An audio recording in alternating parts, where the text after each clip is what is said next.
This is the regional office for West Asia of the United Nations Environment Program. UN has various offices in regions that have to, we cut the word regions so it'll be smaller cakes so we can work. Our regional office is here in Bahrain, serving West Asia, which is the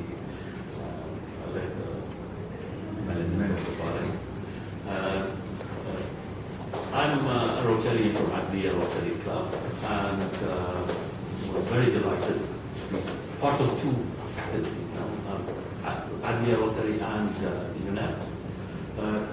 Currently, our office, we have an officer in charge who is on mission. Unfortunate thing here is you have only 3 officers here, and we are 10.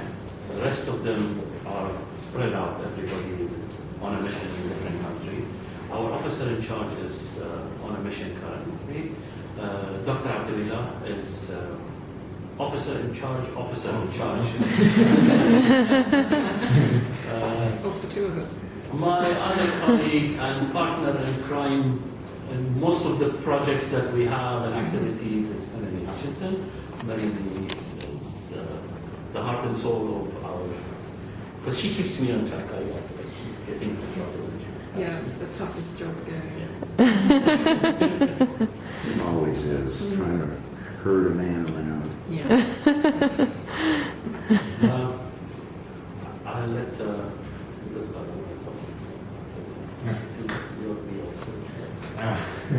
Thank you very much, and it gives me great pleasure to welcome you here in our office. As Farid mentioned that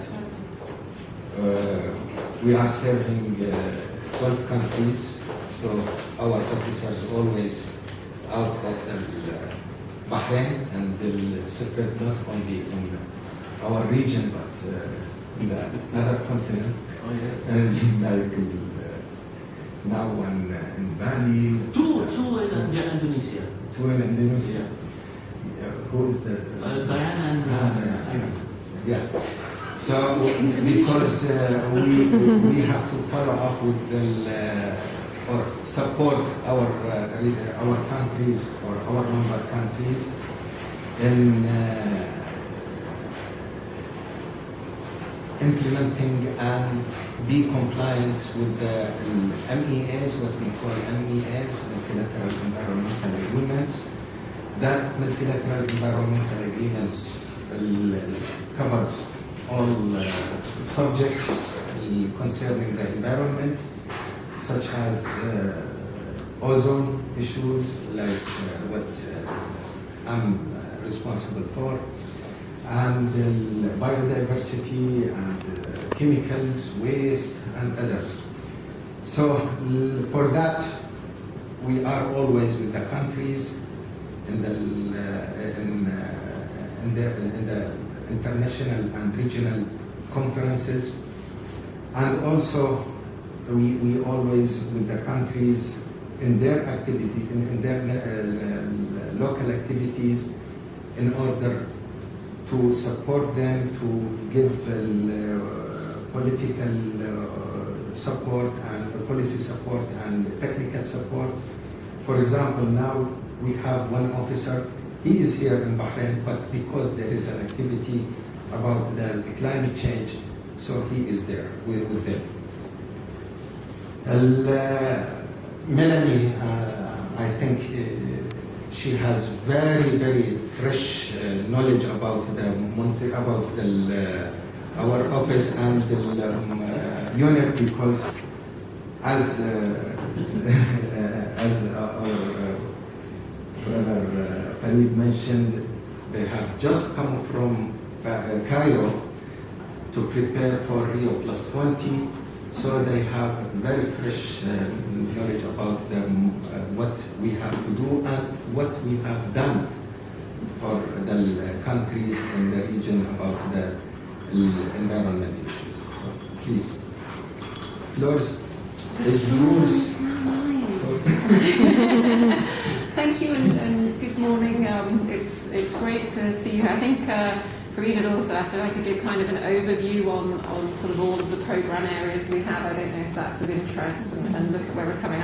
I'll let you into the secret of the magic 12 countries as well, because I was desperately writing them down, so I've got them all here. We cover Bahrain, obviously, as we're here. We also have Iraq, Jordan, Kuwait, Lebanon, Oman, Palestine, Qatar, Saudi Arabia, Syria, UAE and Yemen. So we have quite an interesting area, two very diverse sub-regions. We have the Gulf Cooperation Council countries here in the Gulf who are the oil producers, seen as being quite wealthy, and then also the countries from the Mashrek, Lebanon, Jordan, Syria, who are more agriculturally based and more relying on donor support for a lot of the activities. So there's quite an interesting contrast within the region.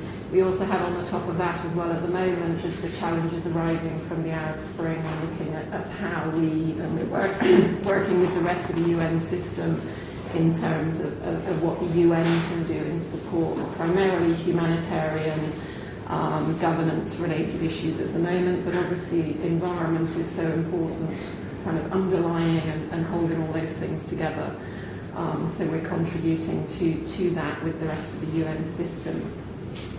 In terms of what UNEP does within the region, we mainly work on a regional level, looking at regional programs, and we have 6 sub-program themes that we're focusing on, which are climate change, as Abdullah has mentioned. Unfortunately, our colleague Abdul Majid isn't here today, but he's obviously extremely busy working within the Gulf Cooperation Council. The kind of obvious one is to look towards the mitigation issues for climate change, but that's also has its political sensitivities, as you can imagine, so that's one of the challenges we have. But we also have the adaptation issues. How is climate change going to affect the countries of the region? For example, all of this lovely construction on this very low-level land in Bahrain. I think, what is the highest point in Bahrain? And that's about... Yeah, our highest point is pretty low, yeah. So, yeah, that's where the oil is. yeah. It's where the oil is, and it's also where all the radar points are as well, isn't it? It's and the tempo station for the shortwave radio, which is obsolete. I don't know if you've had the opportunity to get out into the centre of Bahrain. You may have seen it. Yeah. But it was too intimidating. Yeah, it's scary, isn't it? It casts a shadow over everything. You know, so this is obviously a challenge. We're a small island developing state here, so sea level rise is obviously a concern within Bahrain. Oman in the last couple of weeks has had some quite serious storms. It's on the edge of sort of the tropical cyclone belt, in fact, in Oman, and over the last couple of years, for the first time, I think in living memory, people are actually dying in these rainstorms and floods. And this is one of the things with climate change. It's not necessarily just the warming, it's the greater impact. And then in the agrarian-based economies, periods of drought are causing a big challenge. So one of the things we're looking at in those countries is actually adaptation to climate change, how we can support countries looking at food security, because that's going to be a big issue for all these countries of the region. The next sub-program we have is looking at disasters and conflicts. And again, we're in a region where we have been kept regrettably quite busy on this issue. We've done work within Iraq, and we have quite a lot of projects going on there at the moment. We're now beyond the post-conflict stage with Iraq, and we're actually looking at a lot of rehabilitation work, and we're also supporting Iraq, and this is some work that Abdullah has been focusing on very strongly, to actually support Iraq to come into the multilateral environmental agreements. They weren't involved for many, many years, and so we're kind of out of the loop in terms of these international environmental governance structures. And so I think, was it 2006, 2007, that they actually began to start signing the climate change agreement, the Montreal Protocol for ozone-depleting substances. So this has been quite a strong thing we've been able to do in Iraq. Yeah, we were... I've actually put it as one of for our 40th anniversary of UNEP, I've actually put it as one of the greatest achievements of this office, because I think kind of bringing Iraq into the international community efforts as far as environment goes has been sort of really one of the good achievements, and getting that support there, getting the funding for that to happen. We've also been doing ongoing work with Palestine. Obviously that's still an ongoing issue. We have a specific division in Geneva which just focuses on post-conflict, and they've been doing a lot of work with UNICEF in getting drinking water to children in Gaza, because this was an issue in terms of drinking water quality. So this is something that UNEP's been doing in Palestine. We've also been looking at waste management. That was another big issue. There's limited land. What happens to all the waste? So we've had a project looking at waste management, and also protected areas, because there is some amazing biodiversity, natural environment in the region, and so actually looking at how these can be managed. In terms of post-conflict work, we also worked with Lebanon, and we have a new project looking at environmental monitoring after the oil spill and the impacts of the oil spill, especially in socio-economic terms, because it's a very coastal economy in Lebanon. It's a narrow strip, very much a lot of economic activities based on that coastal area, so it was obviously impacted when there was the oil spill in 2006.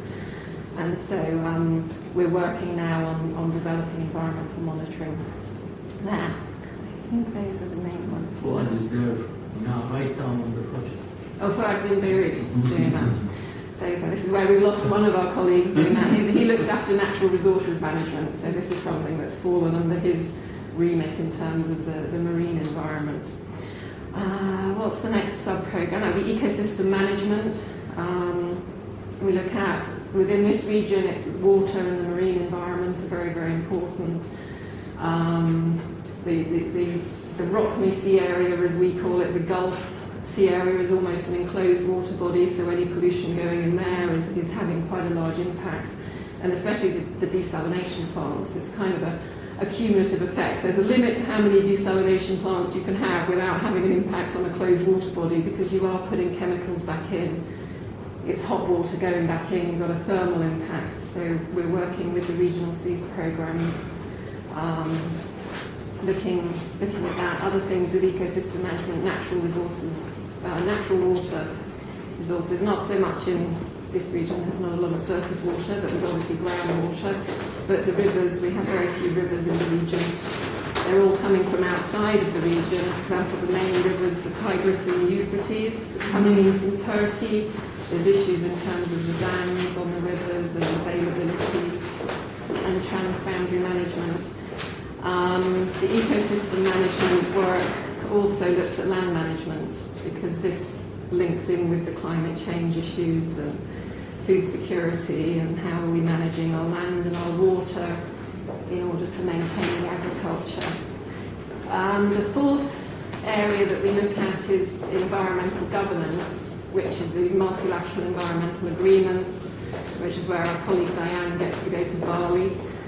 I got to go to Jordan, she gets to go to Bali. I'm in the wrong field, definitely. We look at multilateral environmental agreements. We also look at environmental information for decision making. We can't expect policymakers to make the right decisions if they don't have the actual information on what's going on in the environment. So we do a lot of assessment work, looking at what's actually happening and the quality of the environment, and seeing how policies will impact on that. And we also work with the League of Arab States through their Council of Arab Ministers responsible for the environment. That's it, called CAMRI. So this is a regional policy-making group. And we also worked with major groups and stakeholders, which is something. And why have we never invited the Rotary to one of our meetings? Mr. Rotarian. When I go, who do we need to invite to our meetings? Has he ever mentioned the Rotary Club of Adlia to me? No. No. But this is obviously, it's. I was thinking about it just when I was planning what I was going to say. This is obviously a crucial thing. We're having a joint project with the Adlia in Yemen, but the government was quicker than that. Yeah, Yemen, we're a bit limited on our work in Yemen at the moment. But yeah, the major groups and stakeholders is a very important part of the work, and developing the partnerships, doing the on-the-ground work, community outreach and things like that, and also taking the ideas and the views from the major groups and stakeholders